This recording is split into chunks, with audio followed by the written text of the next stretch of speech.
Hi everyone, good evening all. Welcome back to my channel rebel baby vlogs. So ఈరోజు మన ఛానల్లో అయితే మనము దోస పిండితో ఆనియన్ అండ్ క్యారెట్ దోశ ఎలా ప్రిపేర్ చేయాలో చూపిస్తాను. సో ఫస్ట్గా అయితే ఒక స్పూన్ సాల్ట్ అండ్ పసుపు కొంచెం వేసుకోవాలి. జీలకర్ర ఒక స్పూన్ అండ్ శనగలు ఒక స్పూన్ వేసాను, పచ్చి శనగలు. ఇది ఫ్లేవర్ మనకి బాగా ఉంటుంది దోశ తినేటప్పుడు. అండ్ ఇవన్నీ వేసిన తర్వాత కొంచెం కుకింగ్ సోడా వేసి క్యారెట్ తురుమైతే నేను ఒకటి పెద్దది తీసుకొని తురుముకున్నాను, అది వేసాను. చిన్నగా ఆనియన్స్ కట్ చేసి అవి కూడా వేసాను. అండ్ కరివేపాకు, గ్రీన్ చిల్లీ, కొత్తిమీర ఇవన్నీ వేసుకోవాలన్నమాట. సో ఇవన్నీ ఫ్లేవర్స్ మంచి టేస్ట్ని తీసుకొని వస్తుంది మనకి దోశ అయితే. ఇవన్నీ వేసిన తర్వాత బాగా దోశ పిండి అనేది బాగా మిక్స్ చేయాలి, నేను చూపించినట్టు బాగా మిక్స్ చేయాలన్నమాట. అండ్ ఆల్మోస్ట్ ఈ రెసిపీ అనేది చాలామందికి తెలిసి ఉంటుంది, కాకపోతే కొంతమంది తెలియని వాళ్ళు ఉంటారు కదా, వాళ్ళ కోసం అయితే ఈ వీడియో డెడికేట్ చేస్తున్నాను. ఇక్కడైతే నాకు కొంచెం దోసపిండి కొంచెం గట్టిగా ఉంది కాబట్టి కొంచెం కొంచెం వాటర్ యాడ్ చేసుకుంటూ నేను కన్సిస్టెన్సీ ఎలా వస్తుందని చెక్ చేసుకుంటూ ఉన్నానన్నమాట. సో ఇప్పుడైతే నాకు కరెక్ట్గా సరిపోయింది. సో అందుకు చూపిస్తాను, అట్లా మనం గెంటితో తీసివేస్తే అలా రావాలా. ఇంక అంతలోపైతే నేను జార్లో రెడ్ చిల్లీ, ఆనియన్స్, సాల్ట్ వేసి ఎర్రకారంకి నేను రెడీ చేసుకుంటున్నాను. ఈ గ్యాప్లో దోసపిండి అయితే బాగా పొంగుతుంది. సో దోశలో బాగా సాఫ్ట్గా వస్తుంది అన్నమాట.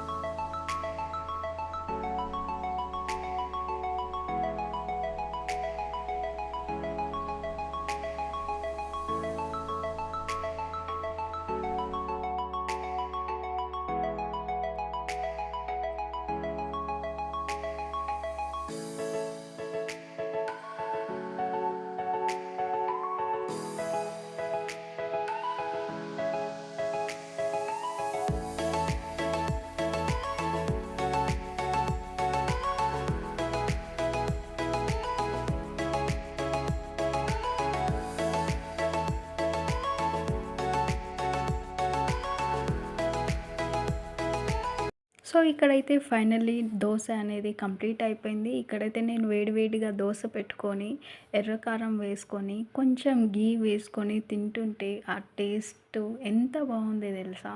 వేడివేడిగా కారంగా తింటుంటే చాలా చాలా చాలా బాగుంది. మీరు కూడా ట్రై చేసి చూడండి.